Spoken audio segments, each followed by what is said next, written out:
Elite Sales Academy, Module 10. Welcome to Module 10. Now we're going to talk about the second step in the sales conversation, establishing a verbal agreement. Before we get into that, though, let's review all of the steps in a sales conversation. Step 2 in a good sales conversation is establishing a verbal agreement with your prospect. First, you have to know what your goals for the meeting are. What are you going to talk about? What are you going to ask your prospect to do at the end of the conversation? Now, the goals for the meeting may be considerably different depending on where you are in the process of selling. Your goal might be just to set an appointment to continue the sales conversation. Or maybe you just want to ask your prospect how they feel about trusting you to provide your service to them. Or you may want to offer them some options and have them tell you which one of those options is the best fit for them. You might want to ask them for a referral. So when you have your goal in mind and you know what action you want your prospect to take, let them in on it. Tell them what the goal is. Tell them what's going to happen in the meeting. You see, your prospect has already established an agreement before they ever sit down to talk with you. Do you know what that agreement is? I'm not going to buy anything today.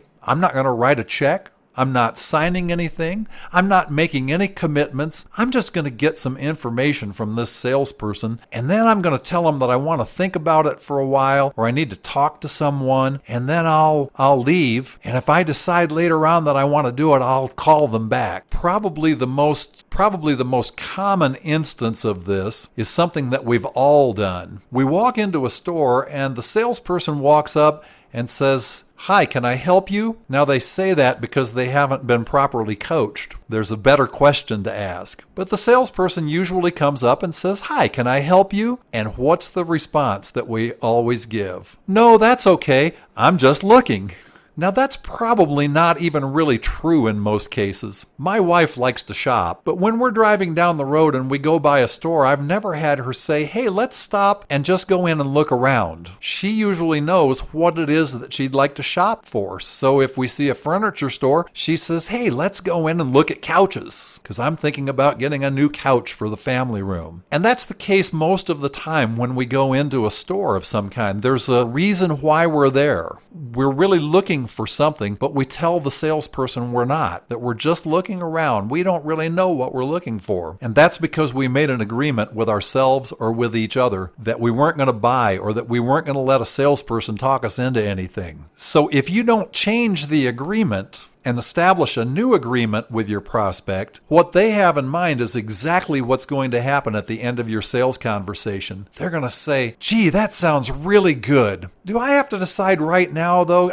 I'd like to go home and think about it for a few days. And after I think about it, if I decide I want to do it, I'll call you." And do they ever call back? Well, most of the time, no. So if you don't want that to happen, you have to change the agreement. You have to establish a new agreement. One of the greatest time wasters that salespeople encounter is what I call the chase. And that's when a prospect does leave without making a decision at the end of the conversation. And they say that they're going to talk with somebody, or they're going to think about it, or they're going to get some other quotes, and they don't tell you yes or no. So after a few days, you haven't heard back from them. And you think, boy, they seemed really excited and they'd be a great client, so I guess I'll call them. So you call them on the telephone and you leave a message, and you don't hear anything back from them for a few days. And they haven't told you yes or no, and you don't know what they're going to do. So you wait a few days and then you email them, and you don't get any response to your email. And so then you call them again. And this goes on until you give up and decide that it's not worth chasing them anymore. A good verbal agreement will not totally eliminate the chase from your life, but it will decrease it tremendously, because it will encourage your prospect to tell you yes or no at the end of the conversation, so that you have a decision from them, so that you know what they're going to do. There are a number of reasons to establish a verbal agreement. One of those is asking permission to ask questions. Especially in some professions like healthcare or financial services, you're going to be talking with people about things that are very personal, and you're going to be asking them a lot of questions about personal matters. And what you don't want to happen is to get partway through asking your questions and have your prospect say, well, that's really personal. I'm not going to answer that. If you explain at the beginning of the conversation in your verbal agreement why you want to ask questions and you get their permission to ask questions, then you can ask them anything you want and they won't take offense. The second thing you want to do in your verbal agreement is ask permission to tell them about what you do. The reason that that's important is because you want them to be clear about the fact that this is a sales conversation and that you're going to talk with them about how you can help them. It's especially important that you do this if you've met them in a social situation and you've had a conversation with them that didn't have anything to do with selling your product or service. Even if you've let them know that you want to talk business with them and you make an appointment to do that, they still might have it in their head that you're just going to talk and have a good time and that it's going to be social again. And you want to let them know that part of the conversation today is going to be about business. I want to talk with you about a product or service that I have available that could really help you. And so ask permission to tell them about what you do. This is also your first opportunity to really share a value statement, to let them know what's in it for them to do business with you. The third reason to establish a verbal agreement is to help everybody relax. Now, you may find this hard to believe, but as nervous as you might be about sitting down and talking with a prospect about your product or service, your prospect is probably 10 times as nervous as you are. And the reason they're nervous is because they've had dealings in the past with a salesperson that hard sold them, that tried to argue with them or shame them or trick them into buying a product or service. And they're sitting there thinking, boy, this salesperson seems really, really nice. And I'm really having a good conversation with them. And I'm really enjoying it. But when is the nasty salesperson going to show up? If I decide that I don't want to buy their service, what are they going to do? What are they going to say? How are they going to treat me? Is it going to be like that last guy that was just so ugly and then got up and stomped out and was mad at me because I didn't buy? What's going to happen? And if your prospect is sitting there thinking about that, they can't relax and have a good sales conversation with you. They can't really listen. They can't really respond because they have their mind on something else, and that something else is their fear. And so part of the reason for a good verbal agreement is to dispel that fear and make it possible to have that great conversation. Finally, the reason for a good verbal agreement is to discuss what decisions are going to be made at the end of the session. What are you going to ask your prospect to do? What action are you going to ask them to take? And what happens if they do want to take that action? And what happens if they don't want to take that action? As an example, let me do the verbal agreement that I use in my business, so you can hear exactly how it goes. Well, Chris, what I'd like to do today,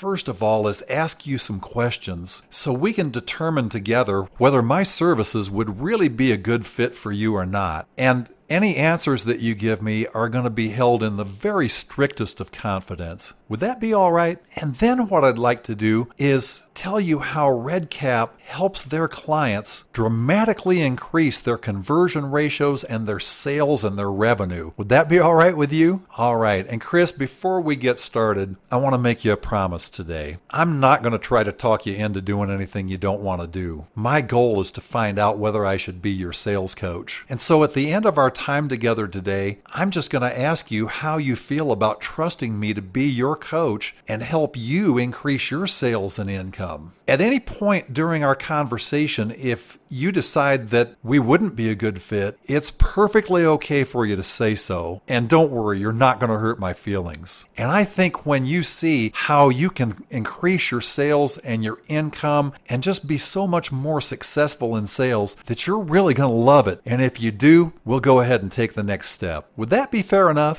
That's how a verbal agreement is done. And now I have Chris's agreement that I can ask questions. I also have his agreement that I can tell him about RedCap and the services that we provide, and I've made him a promise that I'm not going to argue with him, I'm not going to browbeat him, I'm not going to twist his arm, I'm not going to try to shame him into saying yes. I'm going to accept the answer that he gives me, and I've already told him what I'm going to ask him at the end of our conversation. And he's agreed that that's perfectly okay. What Chris now has is a table of contents for the rest of the sales conversation. He knows exactly what order things are going to go in, he knows what's going to happen, and he knows what I'm going to ask him to do. So he doesn't have to be nervous. He can relax, and we can have a great sales conversation. From time to time, you will have somebody ask you prematurely how much you charge for your products or services. It's very important that you not have a money conversation with your prospect before you've had the opportunity to build the value of your service so that they really understand what's in it for them if they do business with you. So if someone asks you about your prices right at the beginning of the conversation,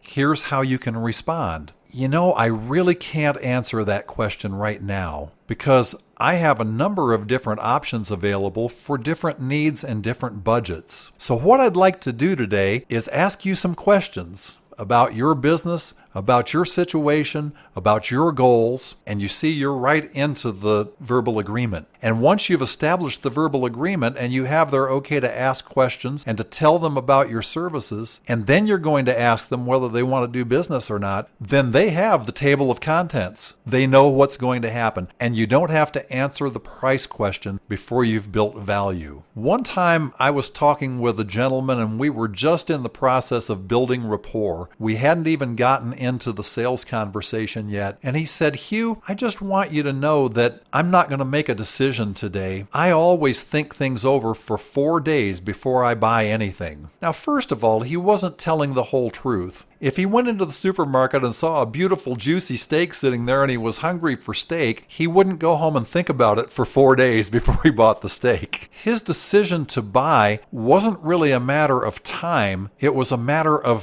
perception of value. And if he wanted something right away, he would buy it right away. If he didn't quite see the value in it, or he wasn't quite sure of the value, then he might wait and think about it for 4 days before he made the purchase. And we established a verbal agreement. He agreed with me that at the end of the conversation, I was going to present some options to him, and he was going to choose the option that he thought was the best fit. When we got to the end of the conversation, I showed him the options, he made a choice, and he wrote me a check that day. He didn't have to go home and think about it for 4 days. That's one of the values of a good verbal agreement. So sit down and work on your verbal agreement. Write a script. If you need help, a RedCap sales coach can help you write a great script. If you do your own script, just make sure it has all of the elements in it that we just discussed. That's the end of Module 10. Take the quiz, and then we'll see you on Module 11.